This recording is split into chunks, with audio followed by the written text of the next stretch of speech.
മതത്തെ രാഷ്ട്രീയത്തിൽ കലർത്താനും അത് തെരഞ്ഞെടുപ്പിൽ ഉപയോഗപ്പെടുത്താനുമുള്ള കുടില തന്ത്രമായിട്ടാണ് കാണേണ്ടത്. മുസ്ലിം ലീഗിൻ്റെ സംസ്ഥാന അധ്യക്ഷനായ കസേരയിൽ ഇരിക്കുമ്പോൾ ഒരു വ്യക്തി വിമർശിക്കപ്പെടാൻ പാടില്ലേ?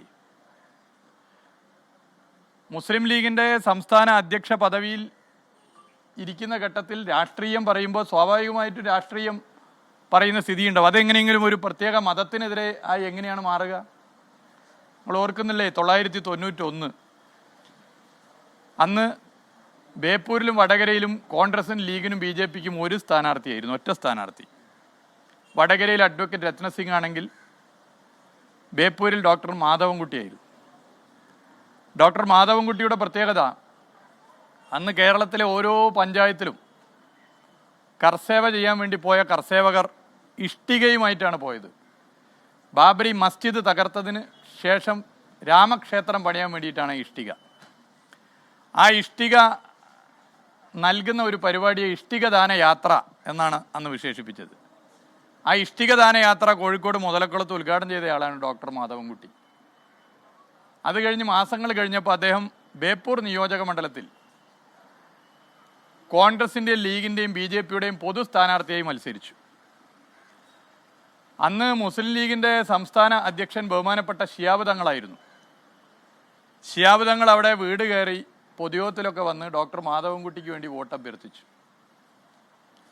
ശക്തമായ വിമർശനം ഈ നിലപാടിനെതിരെ ഉയർന്നു. അത് മുസ്ലിം ലീഗിനകത്തുനിന്ന് ഉയർന്നു. ഞങ്ങളുടെ ലീഡർഷിപ്പും ശക്തമായി വിമർശിച്ചു. അന്ന് ബഹുമാനപ്പെട്ട ശിഹാബ് തങ്ങൾ അസഹിഷ്ണുതയോടുകൂടിയാണോ ഈ പ്രശ്നത്തെ കണ്ടതല്ലല്ലോ. അന്ന് ആരെങ്കിലും ഒരു വലിയ വിഷയമാക്കിയത്?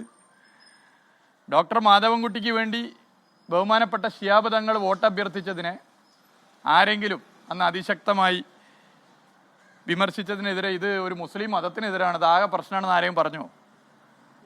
അപ്പം അന്നില്ലാത്തൊരു അസഹിഷ്ണുത എന്താണ് ഇന്ന് വരാൻ കാരണം? മുസ്ലിം ലീഗിൻ്റെ സംസ്ഥാന അധ്യക്ഷ പദവിയിൽ ഒരു വ്യക്തി ഇരുന്ന് അദ്ദേഹം രാഷ്ട്രീയം പറയുമ്പോൾ തീർച്ചയായിട്ടും തിരിച്ചും പറയും. ഗോവിന്ദ മാഷ് എന്തൊക്കെ പറയുന്നുണ്ട്? ഗോവിന്ദ മാഷ് പറയുമ്പോൾ ഞങ്ങളുടെ പാർട്ടി സംസ്ഥാന സെക്രട്ടറി അല്ലേ പറയുന്നത്. തീർച്ചയായിട്ടും സംസ്ഥാന സെക്രട്ടറി പദവിയിൽ ഇരിക്കുന്ന ഒരാൾ വിമർശന വിധേയമാകും. മുഖ്യമന്ത്രി കസേരയിൽ ഇരിക്കുന്ന ആൾ വിമർശന വിധേയമാകും. ഏതൊരു രാഷ്ട്രീയ പാർട്ടി പ്രവർത്തിക്കുന്നവരും അതിന് നേതൃത്വത്തിലുള്ളവരും ജനാധിപത്യ സംവിധാനം നിലനിൽക്കുന്ന കാലത്തോളം വിമർശിക്കപ്പെടും. അത് സ്വാഭാവികമല്ലേ? അതിനെ അസഹിഷ്ണുതയോടുകൂടി കാണാൻ പ്രേരിപ്പിക്കുന്ന നില രാഷ്ട്രീയത്തിൽ മതം കലർത്തലാണ്.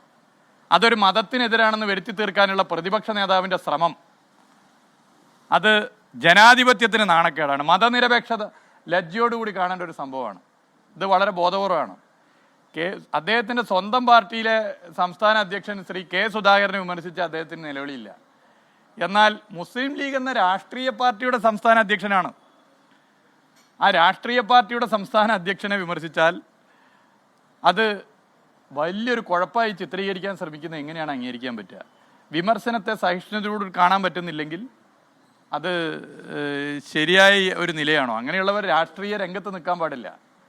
രാഷ്ട്രീയ പാർട്ടികളുടെ പ്രധാനപ്പെട്ട ഉത്തരവാദിത്തപ്പെട്ട സ്ഥാനത്ത് നിന്ന് മാറുകയാണ് ചെയ്യേണ്ടത്. അല്ലാതെ രാഷ്ട്രീയ പാർട്ടിയുടെ ഉത്തരവാദിത്തപ്പെട്ട സ്ഥാനത്തിരിക്കുകയും വിമർശനങ്ങൾ നടത്തുകയും തിരിച്ച് വിമർശനം വരുമ്പോൾ അത് ഏതെങ്കിലും ഒരു സമുദായത്തിനെതിരാണ് എന്ന് വരുത്തി തീർക്കാൻ നടത്തുന്ന ശ്രമം അത് ഒരു തരത്തിലും നാടിന് ഭൂഷണമല്ല, അംഗീകരിക്കപ്പെടേണ്ട ഒരു രീതിയല്ല. കേരളത്തിൻ്റെ പ്രതിപക്ഷ നേതാവിൻ്റെ കസേരയിൽ ഇരിക്കുന്ന ഒരാൾ ഇതുപോലുള്ള വിമർശനം ഉന്നയിച്ചത് വളരെ ലജ്ജാകരമായ ഒരു കാര്യമായിട്ടാണ് കാണുന്നത്. ഇത് കഴിഞ്ഞിട്ടില്ല, ഇത് പ്രധാനമല്ലേ? ഇതെന്തെങ്കിലും ഉണ്ടോ?